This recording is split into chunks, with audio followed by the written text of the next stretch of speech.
네, 안녕하세요. 이봉만시 신도령입니다. 선생님 반갑습니다. 네, 반갑습니다.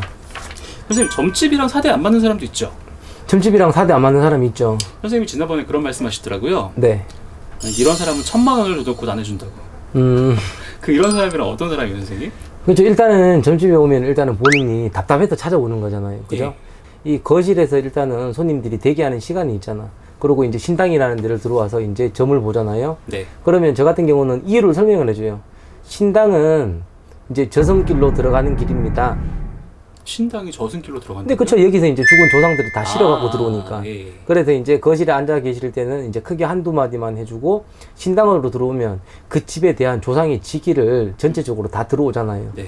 그래서 이 신당이 어떻게 보면은 하나의 이 저승에서 찾아오는 사람들, 귀신들이 찾아오는 곳이죠. 그래서 우리가 향을 꽂아놓고 우리가 축원을 해드리잖아. 네. 그럼 몇 년생에, 몇 월생에, 이제 무슨 생에다가 이제 왔으니까 이제 실을 집어넣고 이제 쭉 이제 읊어간단 말이에요. 그러면은 이 집에 대한 걸, 저 같은 경우는 몸으로 지기를 받기 때문에 뭐 자살한 사람은 목을 쪼고 약 먹은 사람은 입이 쓰다든지, 이제 할아버지들이 산탈 잡는 할아버지들은 묘자리가 잘못됐다, 이 이야기를 해주는 곳이 신당이거든. 네. 근데 이 내 고집만으로 오는 쇼핑하는 분들이 계셔요. 점집 쇼핑이요? 그쵸. 이 예. 백화점도 아니고 쉽게 이야기하면 백화점 가서 쇼핑을 나 하라 그래. 근데 점집을 와서 무당을 테스트한다 그러죠. 그런 분들 있죠. 네. 얼마 전에도 이제 보시면은, 일단은 저 같은 경우는 앞전에도 이제 영상을 보내드리면서 손님 오면은 생년월일이랑 딱 성만 받아요. 네. 그러면서 왜 찾아왔는지 제가 이야기를 다 해드린단 말이야. 네. 그러면은 중간에 말을 끊어요, 이제. 손님이. 자기 고집에, 자기는 이것 때문에 온 게 아닌데 왜 자꾸 이런 얘기를 하냐. 근데 원인이 있으니까 오는 거잖아. 그죠? 그 기다리시라고 이야기를 하신단 말이야. 그러면 결국에는 다 찾아준단 말이에요. 근데 내 고집에 내 주장을 세울 것 같으면 자기가 그냥 자기 촉으로 움직이고 자기가 알아서 해야지. 점집을 왜 찾아오냐고. 무당을 훈계하는 거잖아.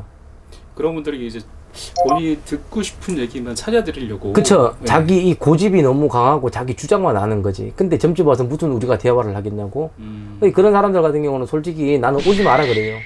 어떻게 보면 제가 잘못된 편견일 수도 있는데, 저 같은 경우는 직설적이기 때문에 이 맞는 점집에도 이 손님분들하고 저하고 사대가 맞아서 되는 게 아니에요. 내가 모시는 신령님들, 그쵸. 신령님들하고 손님이랑 사대가 맞아야 무언가가 이루어지고 바라는 게 있어야 소원이 또 이루어지거든요. 이런 사람들은 뭐 부정 끼고 구시고 치성이고 저한테 돈을 몇 천만 원 주고 몇 억을 준다 해도 저는 그냥 사양해요. 다른 점집으로 가시라고 한단 말이야. 고집 부리고 어떤 믿음도 없으면서 그냥 누가 잘 본다니까 그냥 오신 분들은 저희는 어떤 일도 안 해줘요. 그래, 정중히 사과하고, 이런 것은 반기는 굿도 아니고, 내가 얘기해드렸잖아. 진짜 간절히 원하고 내가 소원을 이루어가고, 내 조상에서 가림막이 있으면 이 가림막을 걷어야 햇빛이 들어오잖아요. 네. 그리고 원인을 찾아주는 곳이고, 몸이 아파도 병원 가면 원인이 나오잖아. 네. 찾아주는 게 점집인데, 이 내 고집 센 사람, 내 자존심 센 사람, 자기보다 어리니까 내가 마음대로 움직여서 너를 내가 테스트를 해봐야지. 그런 분들이 되게 많으시단 말이야. 그런 분들은 점집에 그래 다니시면 진짜 큰 코 다쳐요. 그리고 그런 분들 같은 경우는, 저 같은 경우는 어떤 처방전도 안 내려드리고 덕이 없단 말이에요. 내가 믿음과 간절함이 있어야 덕을 보는 거지. 아무것도 없는데 내가 돈 좀 있다고 그냥 돈질하러 오는 거예요. 돈질하려면 백화점으로 가세요. 백화점으로 가셔야지. 유튜브라는 이 방송 매체가 되게 많이 생겼잖아요. 이 손님들이 이 무당을 초이스를 하고 다녀요. 곤란하네. 네. 이 보면은 이제 구독자 많은 분들도 계시고 그러잖아. 네. 꼭 들어가 보면은 이 말을 되게 잘하든지 아니면은 나이 어리고 예쁜 애들.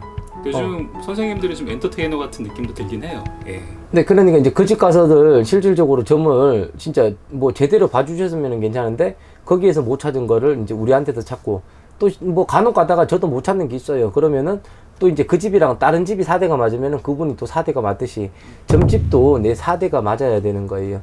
그래야 이제 굿을 하든 뭐를 하든 성부를 보는 거고, 내 고집만 갖고 점집을 다니시는 분들, 무당들 특히 초이스 하지 마세요. 이제 굿을 해도 덕도 못 봐요, 그런 사람들은. 알겠습니다. 선생님, 오늘은 네네. 오시는 손님들에 대해서 좀 말씀해 주셨는데, 네네.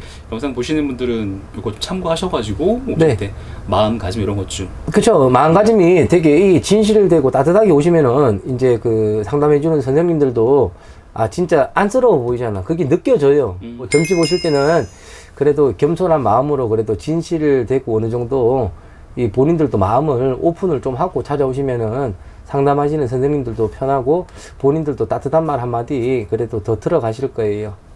오늘 이 영상 보시고 이제 점집에 대한 마음가짐이라 그러죠. 이제 어떻게 보면 무속인 편견이 지금 사기꾼들이 많아서 나쁘게 돼 있잖아요.